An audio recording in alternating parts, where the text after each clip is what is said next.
Café avec, le podcast de la Société de Saint-Vincent-de-Paul. Bonjour à toutes et à tous et bienvenue dans un Café avec, le podcast qui met en lumière les histoires inspirantes de la Société de Saint-Vincent-de-Paul. Je suis Agathe, chargée de communication à la Société de Saint-Vincent-de-Paul, et aujourd'hui nous avons la chance de recevoir une bénévole très impliquée dans l'association pour évoquer la richesse et la complexité de l'engagement. J'ai le plaisir d'accueillir Dominique, bénévole au sein de l'équipe de Bordeaux, en Gironde. Bonjour. Nous sommes à Paris, dans un café du 14e arrondissement, le Caprice. Il y a des clients autour de nous, on va commander. Dominique, j'ai une question, c'est un peu l'incontournable du podcast. Vous prenez comment votre café ? Sans sucre. Sans sucre, et j'imagine que des cafés sans sucre, vous en buvez pas mal au Café Sourire. On va en parler, mais avant, pourriez-vous d'abord nous parler un peu de vous ?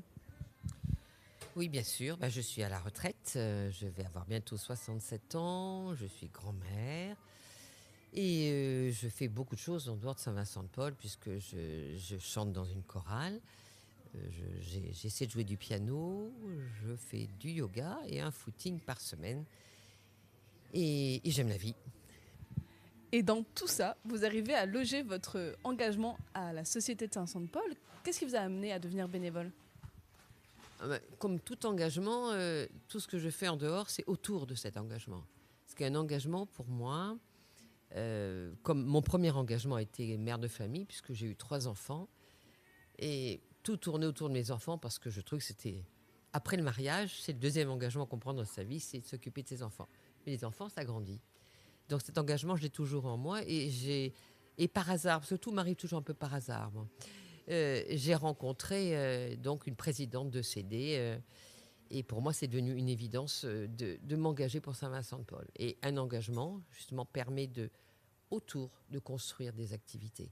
Mais l'engagement doit être en un. Alors cet engagement, il prend une place dans votre quotidien. Ça fait longtemps que vous êtes engagé. Quelle place il prend pour vous ? Alors depuis que je suis à la retraite, c'est-à-dire depuis 4 ans, il prend beaucoup de place, hein, mais il ne le prend pas comme avant.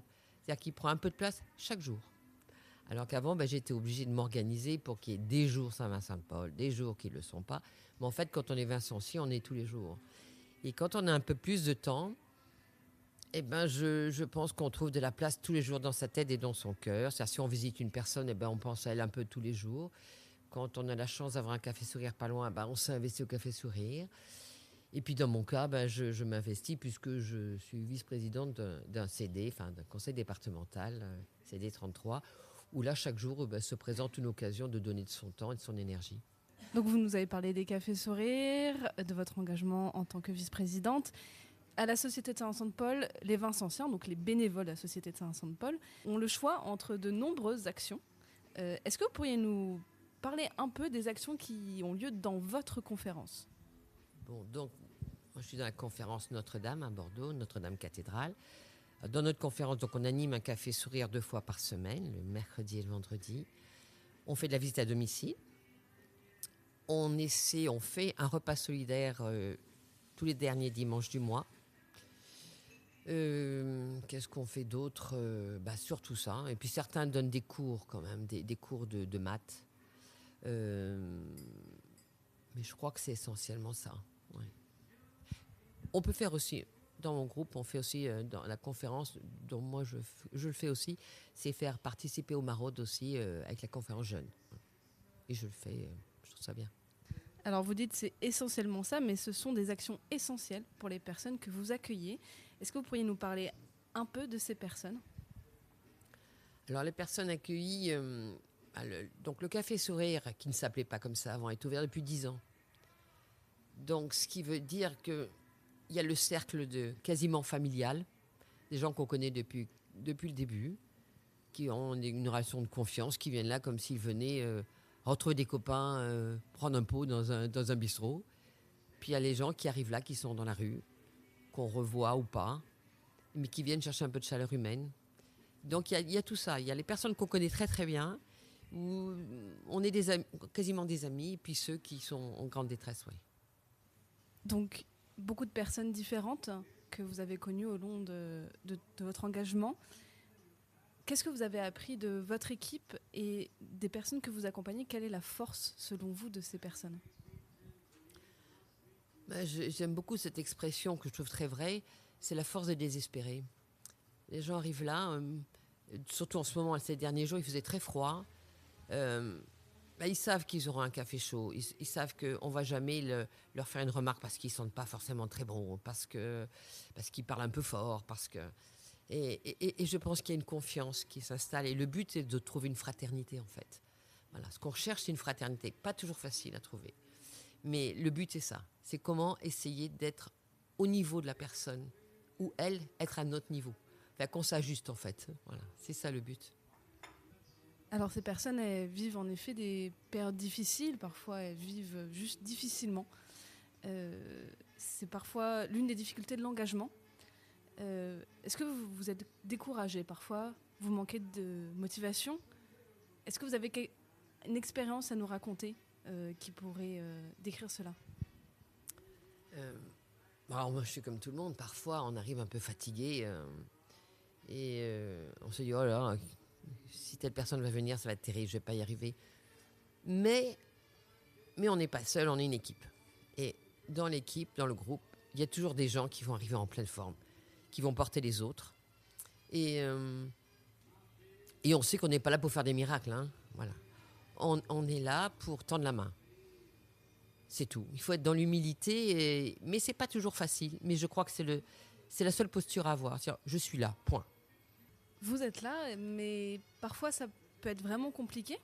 Est-ce que vous appuyez sur des ressources, des conseils quand vous faites face à une mauvaise journée, un mauvais café sourire? Tout de suite, non. Mais bon, on a un groupe quand même, on a un groupe WhatsApp où on peut partager les choses qui vont pas bien.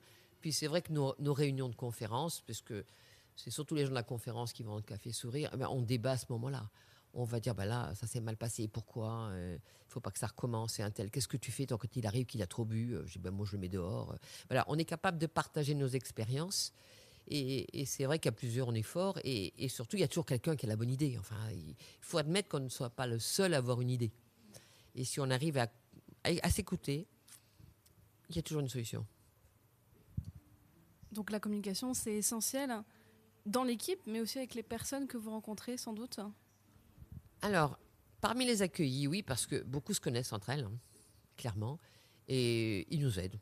Ils disent, laisse tomber, là, tu vois, il va pas bien. Là. Voilà. Ils nous aident, et parfois entre eux aussi, ils sont un peu violents, parce que, comment dire, il peut y avoir des exclusivités. Je vois hier, par exemple, j'étais avec Robert, qui est un homme autiste et handicapé, mais qui a déjà plus de 60 ans, et avec lequel j'ai une relation privilégiée, mais ça c'est inévitable, ça fait 10 ans qu'on se connaît. Or quelqu'un est arrivé, Alain, qui habituellement on ne peut pas discuter parce qu'il est sous comme je sais pas quoi, et hier il était sobre. Et Robert il n'a pas du tout aimé que je discute avec Alain. Bon, il faisait la tête, et moi j'en riais, je dis, tu vas pas faire la tête quand même, regarde, Alain il a besoin de me parler. Il était là, il dodelinait de la tête. Mais voilà, il faut aussi gérer ça. Parce que quelque part, des gens seuls sont quelque part des enfants aussi. Ils ont besoin d'attirer notre attention. Alors si on le sait, il faut sourire. Moi, je ris, je chante. Voilà. Et la fois d'après, ils reviennent quand même parce que vous êtes essentiel dans leur quotidien. Oui, ils savent que même si je ne suis pas là, il y a toute une équipe qui peut les accueillir. Mais c'est vrai que c'est comme partout, on a des relations privilégiées avec certains. Mais ils reviennent forcément. Parce qu'on les accueille toujours de la même façon et on est toujours avec le sourire, enfin on essaie. Et puis on essaie, là hier c'était la galette des rois, voilà, on essaie à chaque fois que ce café sourire soit un peu différent. Est-ce que quand vous vivez un café sourire qui est un peu plus compliqué que les autres, vous appuyez sur votre foi catholique? Je fais que ça. Autrement, je n'y arriverai pas. Nous, le café sourire ne démarre jamais sans une prière. Voilà, avant de démarrer, avant d'ouvrir les portes, on se met ensemble, nous prions, et puis on demande l'aide déjà. On dit Seigneur ou Marie, selon notre inspiration. Il faut que nos oreilles soient bien ouvertes, il faut qu'on soit patient et savoir répondre ce que la personne a besoin d'entendre. Donc déjà, on prépare nos cœurs et nos têtes à un problème, à une difficulté. Et puis c'est vrai que si ça se passe pas bien, je mets ça dans mes prières le soir. On n'est pas seul. Voilà, ça ne marcherait pas autrement. Est-ce que c'était essentiel pour vous de trouver un engagement qui vous permette de vivre votre foi catholique ? Alors ça, c'est ce que j'ai trouvé après.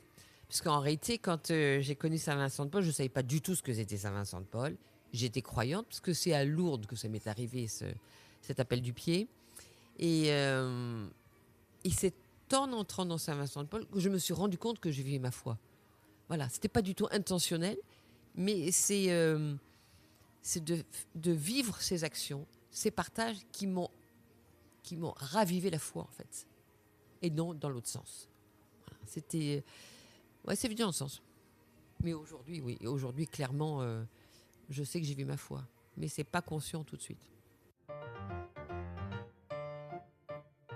Est-ce que vous avez déjà vu le visage du Christ dans une personne accueillie ?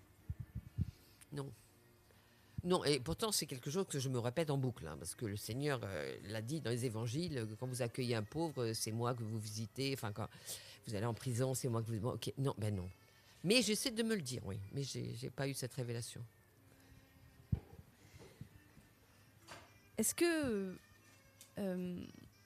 vous avez été amené à accompagner des personnes accueillies dans leur foi ? Je dois dire oui. Et oui, même si c'était si c'est un marginal, et si c'était marginal, c'est très rare. Enfin, c'est une expérience. J'estime que j'ai eu cette chance-là, mais c'est parce que c'est pas notre rôle. Voilà, moi, je pars du principe qu'on n'a pas à faire de prosélytisme. Le Seigneur nous a voulu libres. Je ne sais pas pourquoi nous, on imposerait quelque chose à quelqu'un. Enfin, pour moi, c'est pas possible. Mais une personne que je ne sais pas comment on peut l'appeler, je ne vais pas donner son nom.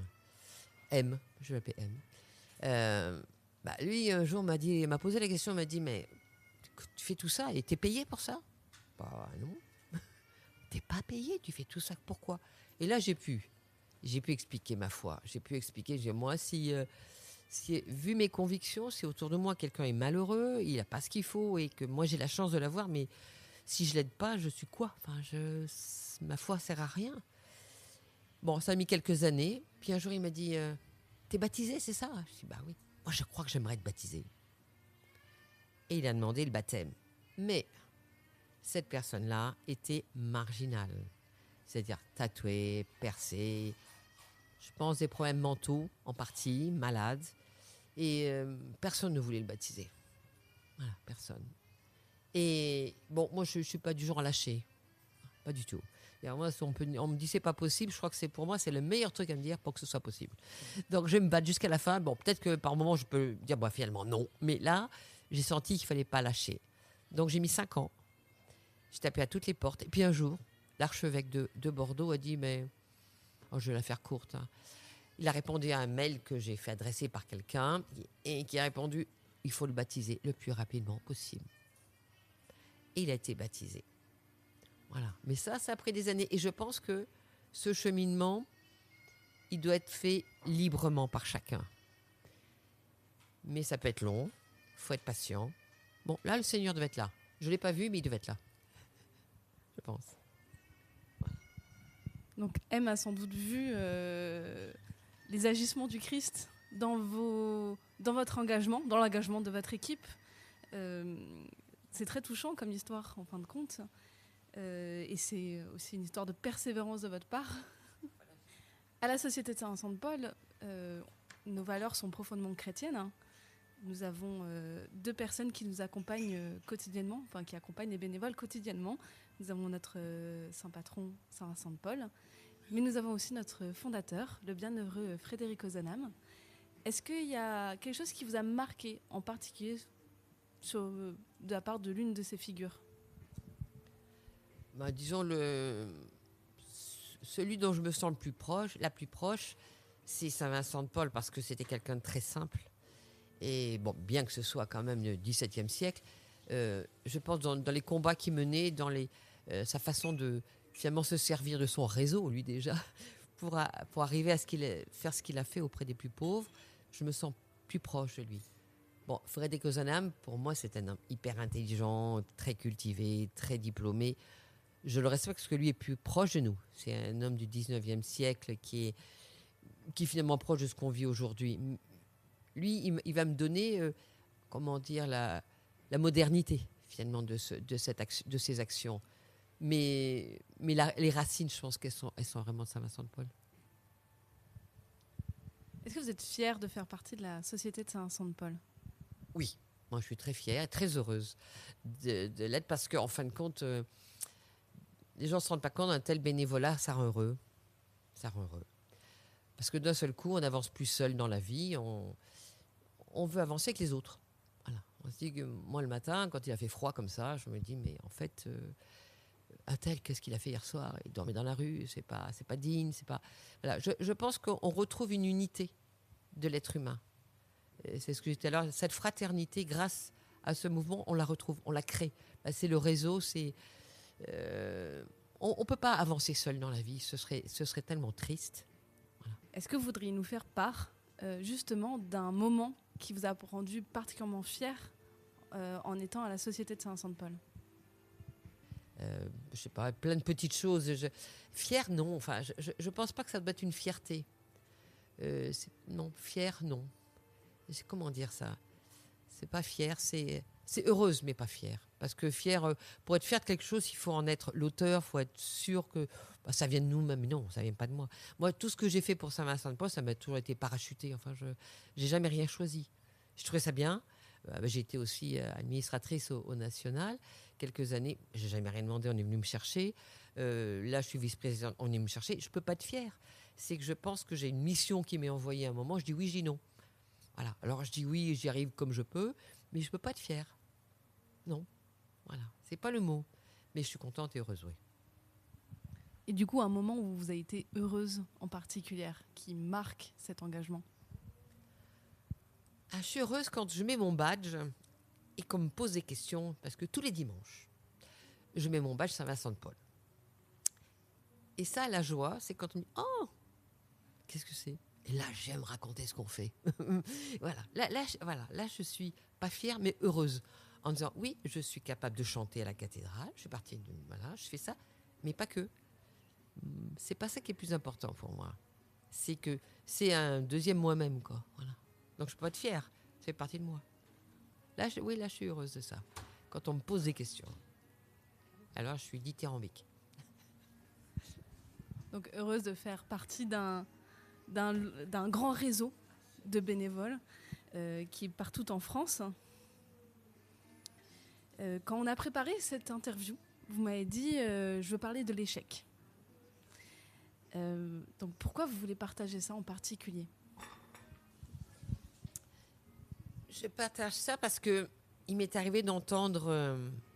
parce que souvent, quand on parle à l'église pour recruter, pour dire ce qu'on fait, pas mal de gens sont passés à la sortie de la messe en me disant que c'est super ce que vous faites, mais moi je ne serais pas capable. Voilà. On parle toujours de ce qui va bien.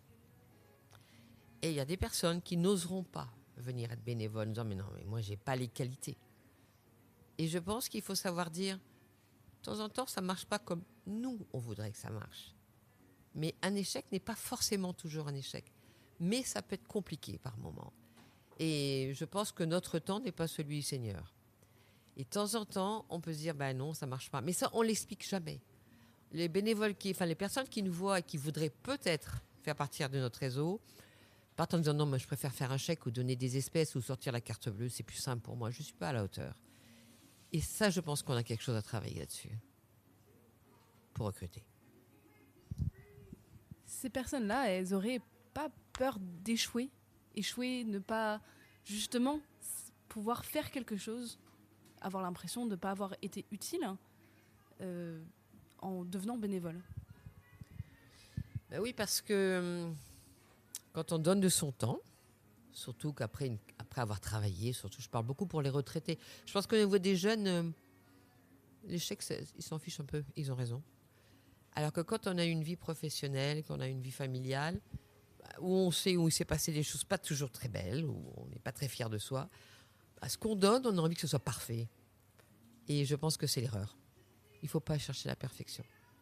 Et je crois qu'à Saint-Vincent-de-Paul, on a trouvé ça. On sait être là tout simplement. Mais ça, c'est très difficile à faire passer comme message. Donc nous avons besoin de personnes qui n'ont pas peur d'être pas parfaits. Oui. Pas peur de l'échec. Comment vous avez surmonté ça ? Est-ce que vous avez eu besoin de le surmonter ou est-ce que vous avez peut-être aidé quelqu'un à le surmonter à un moment donné ? Oui, bien sûr que j'ai eu des moments difficiles, mais je crois que quand on s'engage, surtout dans notre mouvement, comme vous le disiez tout à l'heure, chrétien, catholique, il faut se faire aider. Donc les accompagnateurs spirituels, c'est important. Et moi, je sais que suite à quelques âneries que j'ai pu faire, en confession, le prêtre m'a dit, vous n'avez pas le choix, il faut trouver un accompagnateur spirituel que je rencontre chaque mois depuis 8 ans. Et c'est vrai, quand j'ai un truc comme ça qui coince, ou je sens que je n'ai pas dit le bon mot, ou je me suis mise dans une galère, je vois bien que j'ai fait du mal, je partage avec lui. Et le fait d'évoquer pour quelqu'un qui est en dehors les problèmes que j'ai eus, comme par hasard, ça me semble beaucoup moins lourd, et puis je repars. Mais on ne peut pas garder ça pour soi, non. Et en conférence, parfois, c'est peut-être pas suffisant, parce que les gens vous connaissent d'une certaine façon. Alors là, il se trouve que c'est un religieux, mais je pense que l'accompagnement peut être fait par d'autres personnes qui vous aident à sortir de l'ornière, quoi. Parce que parfois, on n'en sort pas seul. Donc on revient un peu à ce que vous disiez plus tôt, la communication c'est essentiel, entre bénévoles, avec les personnes accompagnées, avec quelqu'un qui peut nous encadrer, nous accompagner. Est-ce que vous souhaiteriez ajouter quelque chose sur ce sujet-là ? Aussi, quelques échecs, mais bon, là je pense que on a tous vu ça, c'est quand entre bénévoles, les gens ne se respectent pas, ou quand les gens qu'on reçoit dans les partages Café Sourire, il y a des bagarres. Bon, voilà, pour moi, ce sont des échecs, tout ça, mais ce sont des petits échecs. Je pense qu'il faut minimiser les échecs. Voilà, je pense que quand ça reste de l'humain, voilà. Mais pour moi, voilà, je pense qu'il faut quand même être accompagné quand nous-mêmes, on accompagne en longue distance une personne. Parce qu'un humain, c'est fragile. Et souvent, les gens qui viennent nous voir sont des gens fragiles. Et là, on n'a pas le droit de se tromper. Avec tous ces petits échecs, vous avez appris à devenir une bénévole présente pour les personnes que vous accompagnez. Merci beaucoup, Dominique, pour ce témoignage à la fois inspirant et profondément humain. Avant de conclure, auriez-vous un dernier message à transmettre à celles et ceux qui nous écoutent aujourd'hui ? Oui, en fait, le risque de ce qu'on fait, c'est de se plonger dans le matériel. Et je crois que l'accompagnement des personnes ne doit pas être que du matériel. On a cette chance d'avoir cette foi et surtout essayer d'avancer avec les personnes qu'on accompagne en oubliant le matériel. Certes, il en faut, mais ne restons pas dans le matériel. Merci beaucoup, Dominique. Et vous, chers auditeurs, si cet épisode vous a plu, pensez à le partager autour de vous, à nous laisser un petit mot ou à découvrir les actions de la Société de Saint-Vincent-de-Paul près de chez vous. Pour en savoir plus, rendez-vous sur ssvp.fr et on se retrouve très bientôt pour un nouvel épisode d'Un café avec. À très vite. Au revoir et merci.